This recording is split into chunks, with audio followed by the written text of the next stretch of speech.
Maya Ballot, Nicole Moore, Teresa Romero, and Carolina for participating in this event.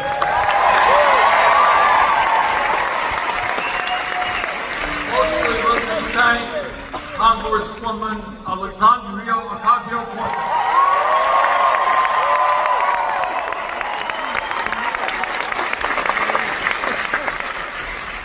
Let me tell you how Alexandria and I ended up here in Bakersfield this afternoon. It's been a long trip, and it started a very, very long time ago when I was a kid growing up in a rent-controlled apartment. My dad worked very hard, never was unemployed, but he never made a lot of money. And because he never made a lot of money, there was always stress in my house. How are we going to pay the bills? We lived back then paycheck to paycheck, like many of you are living today. And growing up in that household is something that I have never forgotten. And it's what has motivated me over the years. And I know Alexandria, who grew up in a civil household, feels the same.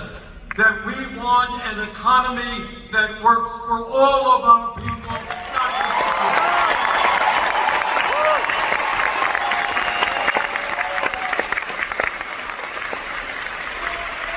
And here is the truth that you don't see much about on corporate television.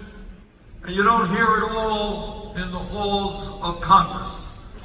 And that is that in the wealthiest nation on earth, you have one man, one person, Mr. Musk, owning more wealth than the bottom half of American households. Today in America, the richest country in the history of the world, 60% of our people, I expect many people here today, are living paycheck to paycheck. Am I right? Yeah. Let's talk about what that means. A nation, a great nation, is supposed to love its children, is supposed to love and respect its most vulnerable people. And yet we have, in America today, the highest rate of childhood poverty of almost any major country on earth. We have kids who are going to school hungry. We have kids who live in cars with their working parents. We have in America today a situation where mom and dad both go to work. Who's going to take care of the kids? Well, our child care system today is wildly expensive. Is it not? My state of Vermont costs $20,000 to $25,000 for one kid in child care. You're making $40,000 or $50,000 a year. How can you afford child care? You can't. We have, in terms of our kids, the kids who want to get a higher education, millions of wonderful kids, bright kids, cannot afford to go to college at a time when we desperately need a well-educated workforce.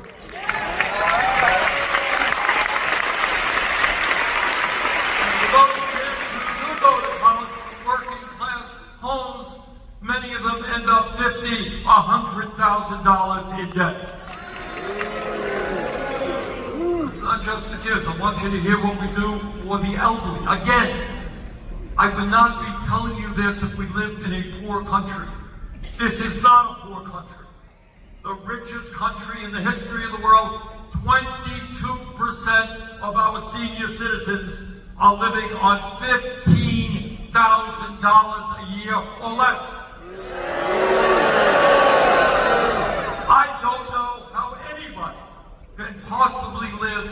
$15,000 a year less. Half of seniors are trying to make it on $30,000 a year less. And all over this country, it's not just the children, it's not just the elderly. You got millions and millions of people are working for starvation wages. People cannot afford housing. People cannot afford the prescription drugs they need. People want to buy good food for their kids. They go into a grocery store, price of food is off the charts. Half of the people in America, if you can believe this, half of the people in America are actually in debt right now.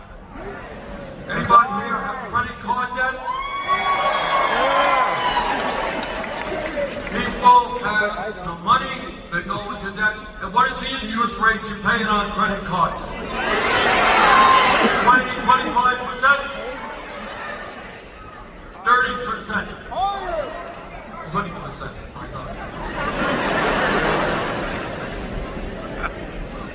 We have, again, in the richest country on earth, so many of our people are struggling while the people on top have never, ever had it so good.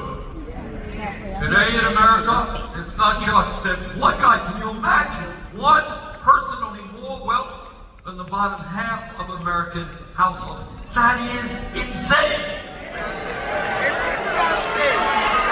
And let me tell you something about these oligarchs. You all know what oligarchs are? Oligarchs are people who have a serious addiction problem. We all know people who are dealing with drugs, right? We know people who are dealing with alcohol, right? People who smoke too much, right? You know what the addiction is of the oligarchs? Greed. It's unbelievable. You would think that if you had $10 billion, it might be enough, right? You might just have enough to get by. You know? But these guys want more and more. And what is really ugly is in order to go from 10 to 20 billion or 50 billion to 100 billion, they are prepared to step on anybody who gets in their way. So right now, as Alexandria mentioned, right now, in the Congress, there is legislation being prepared, which, if you can believe it, will cut Medicaid by $880 billion. Cut nutrition programs for hungry kids who go to school. Cut programs for affordable housing. Now you have a congressman here, his name is Representative Valadero. I don't know if he's watching the live stream or not. But if he is, let me just say this to him. I come from the state of Vermont, and I'm here in Bakersfield.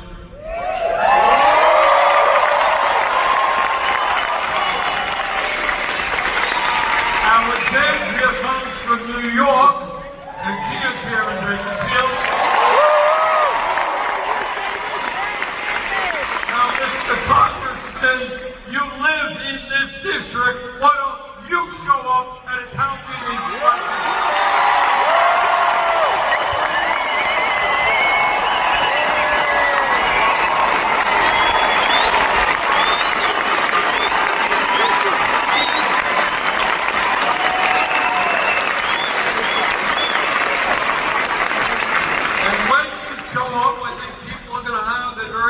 Simple question for you, and that is, are you going to vote for tax breaks for billionaires and cut Medicaid, nutrition, and housing? So, Mr. Congressman, that's the question on people's mind. Have the guts, show up, and answer that question.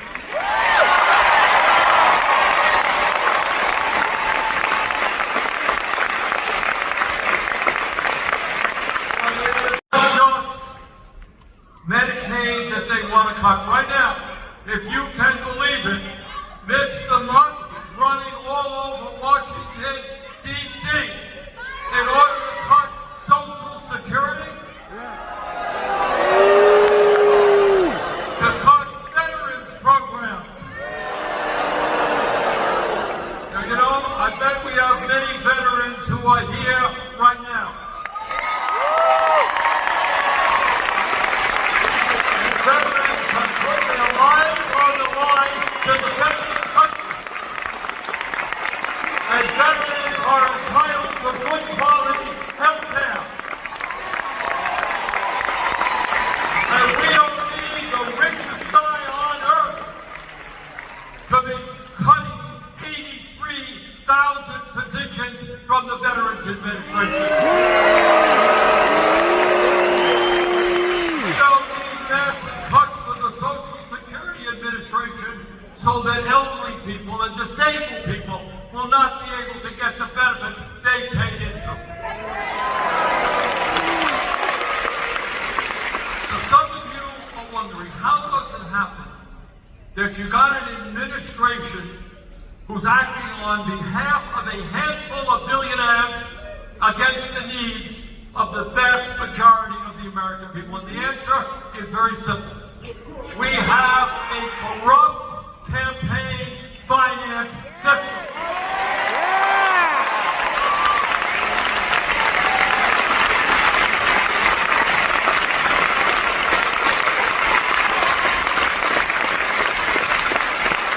So here's a piece of information I want to give to any of you who are interested. If you would like to become the most powerful person in Washington like Mr. Musk, all you have to do, it's not complicated, just contribute $270 million to Trump's campaign.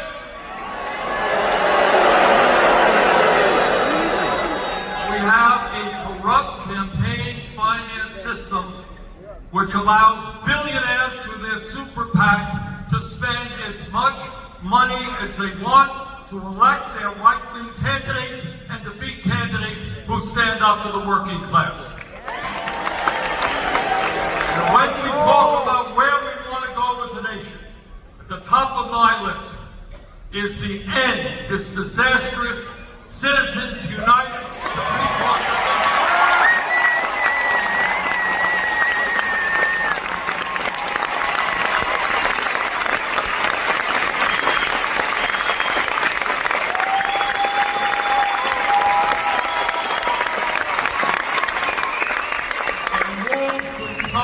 Funding of elections. Democracy is about one person, one vote.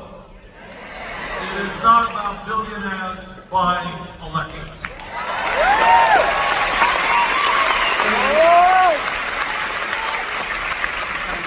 Brothers and sisters, it is not just in a rigged economy that we have to worry about today. There is another issue I know that is on people's minds, and that is the rapid movement of the Trump administration toward an authoritarian form of society.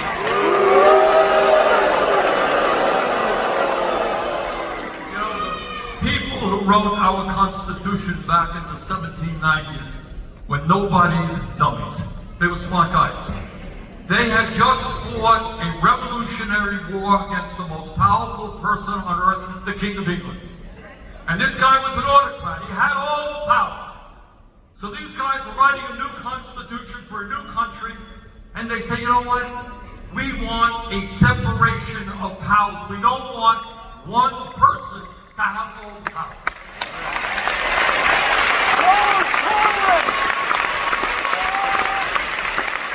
So they created an executive branch, the president, a legislative branch, House and Senate, and a judicial branch, our federal courts. And the point about that separation of powers, each party, each group would keep a check on the others. And what we are seeing right now is day after day, Trump is trying to dismantle that separation of powers and bring more power unto himself. Well, Mr. Trump, we overthrew the King of England in 1790, 1770. We are not going to allow you to become the new king here.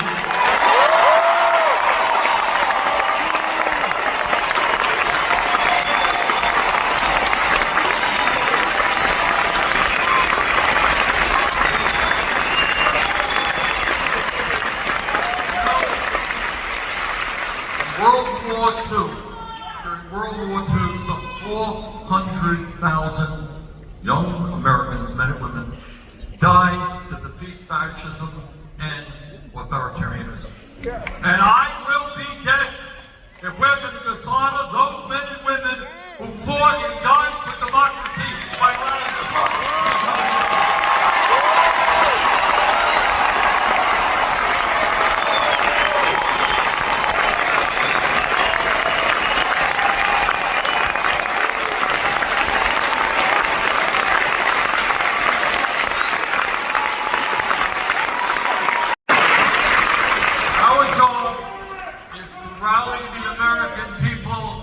to defeat Trumpism. But we have got to do even more than that. From the bottom of my heart, I believe that we can create a government and an economy that works for all of us, not just Mr. Musk and his billionaire friends.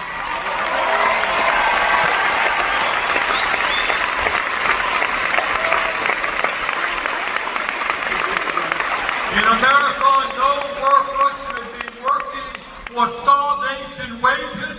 Let us raise the minimum wage to a living wage.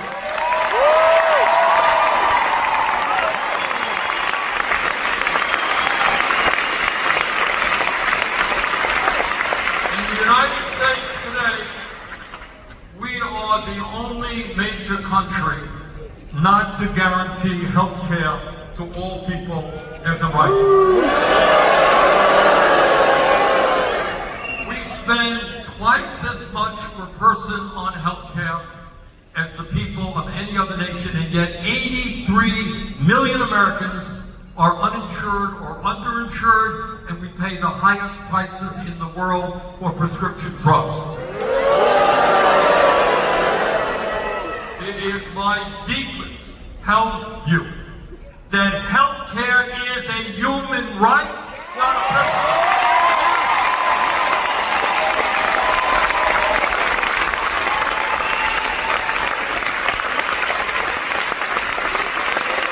The function of health care is not to make billions in profits for the drug companies or the insurance companies. It's to provide quality care for every man, woman, and child in America.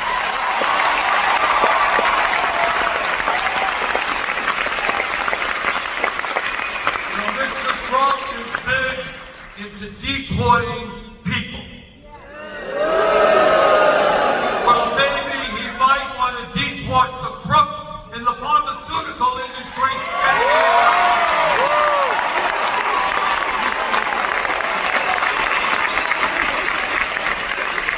Right now in America, we have from coast to coast a major housing crisis. 800,000 Americans are homeless. 20 million Americans are spending 50% or more of their limited incomes on housing.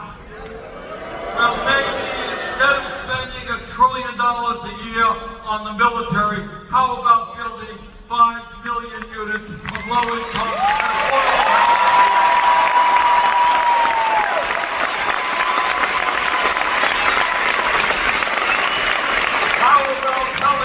Corporate interests that cannot own more and more affordable housing and raise rents that people cannot afford.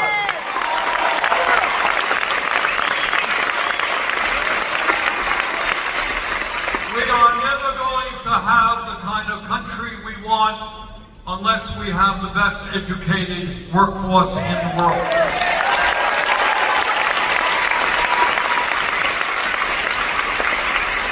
That means I want all of our young people, low income, working class, whatever they may be, to have the opportunity to get the education they need to succeed in life.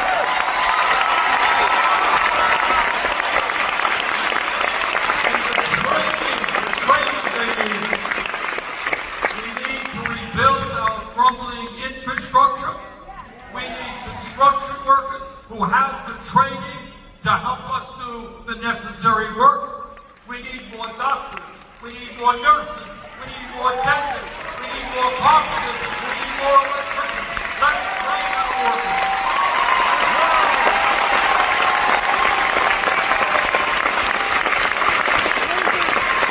The young people who get the education should not have to go $100,000 in debt. Let us make public colleges and universities doing great.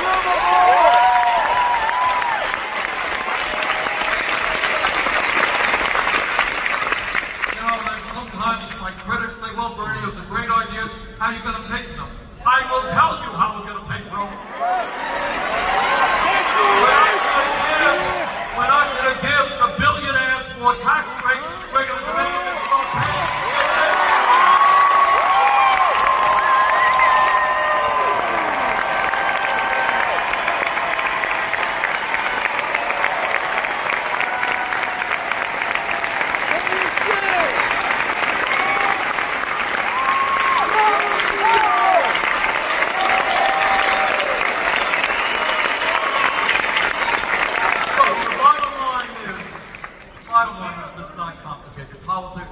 It's not complicated.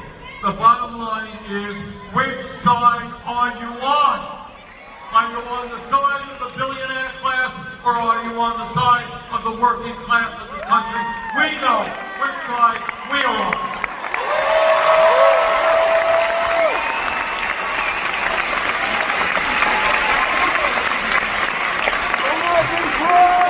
These are tough times for our country, but it's not the first time that we have lived in a difficult moment. I want to read something,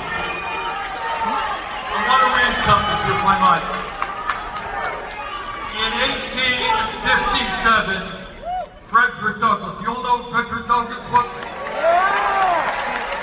was a great abolitionist, led the effort to end the nightmare of slavery in America. This is what he said. I want you to listen carefully, please. This is what he said. Power, people on top, concedes nothing without a demand. Got that? Unless people demand something, power is not going to give up. It never did, and it never will.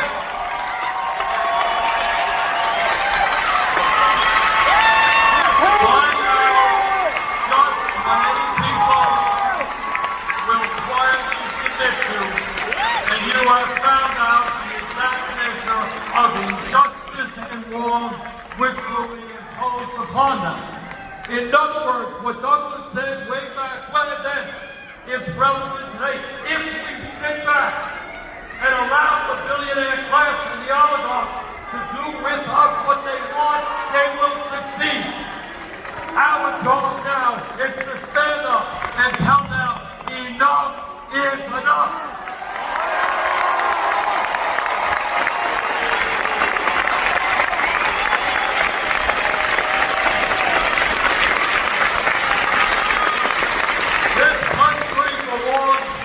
All of us, not just Mr. Musk and his fellow billionaires. I'm not a mathematician, but this I do understand. 99% is a hell of a bigger number than 1%.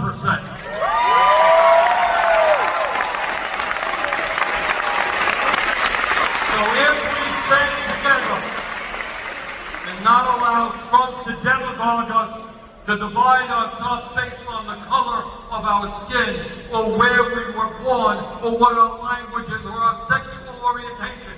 That's how they succeed. They divide us up